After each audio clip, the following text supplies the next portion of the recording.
Helen, and I'm the communications specialist with the township. Thanks for joining us. As a township, we are always trying to make our processes better and easier and more user-friendly for our residents. One way we do this is through our planning and zoning department.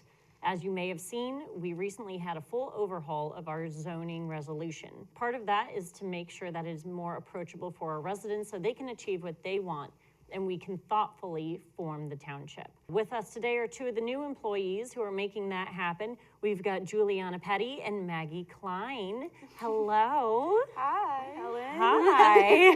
How are you? Doing well. So tell us a little bit about each of your journeys to the township and why you wanted to go into urban planning. So I kind of got into it at Miami University. That's where I went to college at. I was a major in geography and sustainable development, and through that I took a couple of urban planning courses, and I really just have to thank one of my urban planning teachers, Dr. Pethridge. He kind of was so enthusiastic about it that it made me enthusiastic about it, and just how he taught his classes kind of made me more engaged in liking it, and so I really got into it that way. And then he must have just saw some potential in me, and he actually told me to apply to Colerain Township. He said, hey, there's an opening there for their planner's position. He said he think he would be a good fit, so he just mentioned it. I was like, maybe. And then I was like, okay. I looked at your guys' page and everything, and I didn't know too much about Colerain, to be honest, before I started. I knew it was on the way to Cincinnati. I had Rumpke, and I had some of the shops that I like to go to, but I didn't really know in depth who Colerain was. Mm-hmm. So I was like, you know what, it's a new adventure, let's try it. And I had an interview with some of the planning staff, and they were great, and I loved the interviews, and I thought we connected really well, and apparently they thought the same, so that was good. So then through that, I just got the job, and it's been fun ever since. Fantastic. And you both have been with Colerain Township for about a year now, right? 6 months. 6 months. Wow. Might feel like a year, though. Well, just because it feels like you guys belong here. Yeah. So that's why the time passes quickly. How about for you, Maggie? So how did your journey begin and end up here with Colerain Township? So originally I'm from Minneapolis, but I went to Miami also because my next door neighbors went there and recommended I tour. And I'm also a geography major. I was a geography major. And my favorite thing about geography was just problem solving. You know, they give you a problem and you think about all the different factors that can possibly play in and all the different solutions. So I picked it because I loved writing essays. And my favorite class was, you know, it would just be like, okay, here's a problem, here, population, and then you pick a country and then you write a whole essay on their population and the different elements that play into it and why, you know, their birth rates might be a certain way. And that kind of played into why I wanted to go into urban planning, because I feel like it's the same sort of thing. You know, you take a problem or a goal and you work through all these different opportunities and why, you know, what does the community want and what would be best for the township and where are there opportunities to, you know, add to Colerain. And I think that was what really made me want to be part of it, just kind of the problem solving aspect. And once I met with the team and met everyone, I really wanted to become part of the township. And I was really excited, you know, to get the offer and be here. And I feel like I've learned so much and it's been great so far. That's great. That's wonderful. Well, we're happy to have you both on the team. So we talked about the new resolution and some of the changes that have made it easier for residents to accomplish what they want to accomplish. What are some of the problems or some of the concerns that residents come to you with, and how do you solve them? I'd say maybe the biggest problem or, you know, concern people have is they don't know they don't know when they should apply for a zoning permit. So there's a lot of questions on, I built a fence, but I didn't get a permit. Do I need one? So just trying to help residents and spread awareness on, you know, if you really add anything to your residence or change anything about a business or the footprint of your building, add signage, you know, you need to come in for a permit. So I think we work a lot with them on just trying to help them. So any future addition they need, we can make sure that, you know, that they're doing it in advance so we can help them make sure that they don't have to change anything after the fact, because that's a lot more difficult for them to do. That makes sense. And there are some situations too where they're replacing something like a fence, to kind of stay on that topic, where do they necessarily need a permit to replace something that's already there? Like you have an old wood fence that's rotted out. Do they need a permit?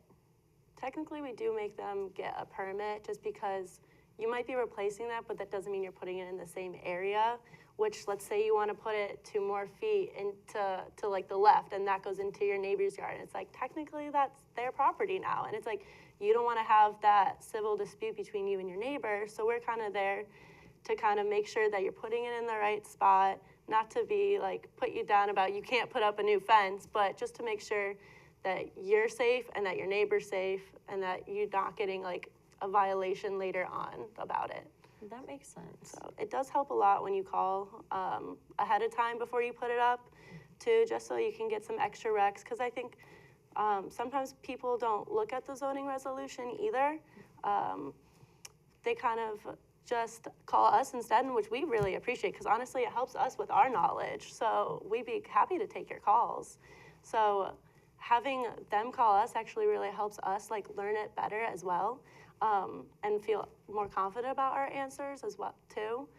But sometimes I think they forget to look at the resolution even if it is online. But that's okay. Like, we'll help you out. Yeah, No worries. absolutely, here to help. Yeah, and even with the fence, you know, if it might be taller or that's a lot of the time in the backyard, you know, you can only do it to a certain height. And so even if you're replacing it, we just got to make sure that everything's good through zoning. But yeah, people should definitely call if they have a question. We're happy to answer them. And it's one of the most fun parts of the job. What are some other common contact points that people might interact with planning and zoning for?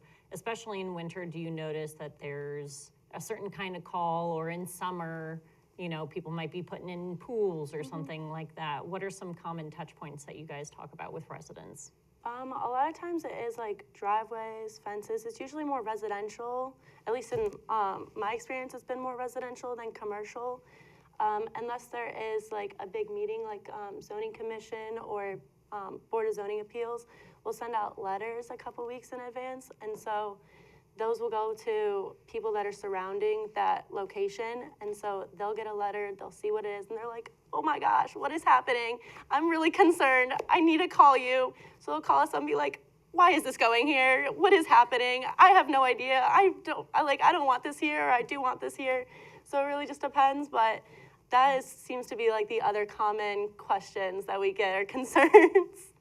Yeah, sometimes it's a lot of inquiries. You know, they see something going in their neighborhood and they want to know what development's going there. So sometimes just, you know, general curiosity. Other times, a lot of times it's fence, shed, driveway. Those are kind of the most usual permits. But on the development side, usually it's a lot of sign permits, and they have to work sign and parking lots. So now we took away parking minimums. And so instead of having to have a set amount of parking spots, businesses just need to come up with a parking plan that's safe with appropriate landscaping standards that will, you know, meet the needs of their business. And so they present that to the planning and zoning department. So there's been a lot of questions with that. We started like a new master sign, master parking, and master use plans. So that's kind of been a pivot. So a lot of businesses have had questions about that. I think then they'll come in with the setback questions too with the development, because they are also unsure, like, how much landscaping do I need, or what are the setbacks for this? So just to get more information for that.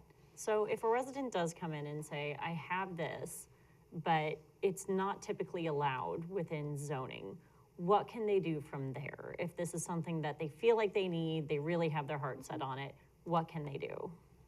So a lot of times the big recommendation, it's like if you have some sort of hardship. So let's say, you know, you have a big hill in your backyard, so you can't put your shed anywhere but closer than 5 feet to the property line. So for those people, well, for anyone who wants to do something that's not allowed in the resolution, we recommend, if they're a resident, they would go to the Board of Zoning Appeals. So that would, and they kind of plead their case to the board, give a presentation, and that's Juliana's board, so you can speak on it more too if you want. Yeah, so they'll come to us, like Maggie said, like with a hardship, and that's not necessarily like them personally, but more or less like their property, as in like, why can't I put this anywhere else? And some of it could be like, I have a steep hill in the backyard, so I can't put it anywhere else, or something to that extent, or it gets swampy in the back, so I have to put it here instead. So it could be something like that. It's more about the property. But like, we try to do conferences or something like with the residents too, like if they do have something that isn't allowed and we know it's allowed or not based on the resolution. There's site standards, site development standards. and the use standards that will tell us like what's allowed to go in like certain areas and what's not, and what's like conditionally allowed. So from there we'll see like if you can or can't. And then if it's one of those where you can't, that's when we recommend talking to us or talking to the senior planner and the Board of Zoning Appeals administrator too, same person, but he's a little bit more knowledgeable in that aspect, I think, and can guide you a little bit better sometimes, just for explanations. And he kind of runs the show for the presentations for Board of Zoning Appeals. So, and he's really helpful in that. Yeah, very often variances will be granted, right? So if you present it to the board and they say, we know we've declined your application for a permit, but you've pled your case, we see what you mean, we're gonna grant you a variance. So then they can get that sometimes if they meet all the criteria and plead their case well. Yes, so there's definitely some flexibility in what can and can't happen. But yeah, the big criteria is that you have to, have some sort of hardship. But for zoning commission, it would be like the same situation, but for a planned district. So that's a different zoning. Okay, all right. It sounds like some of these things involve a lot of property boundaries. We were talking about the fence issue, and hiring a surveyor can be kind of expensive. So is there any kind of tools or helpful things that property owners might be able to use in order to get more information? There's actually a website called Cages that's from the County Auditor's Department, and you're able to search your address, and then it will show you your parcel, and then you can see, so your parcel would be like your property, and it will show you a rough estimate of where the lines are for your property, but it also tells you your zoning, your school district, tax information, and that can be a really valuable resource to property owners to get some information about their house. And this is something that's just free and available to everyone, right? Yes. Correct. And you can find the link to it on the planning and zoning page. Fantastic. So it sounds like there's a lot of nuances with these different projects that people might want to do here in Colerain Township.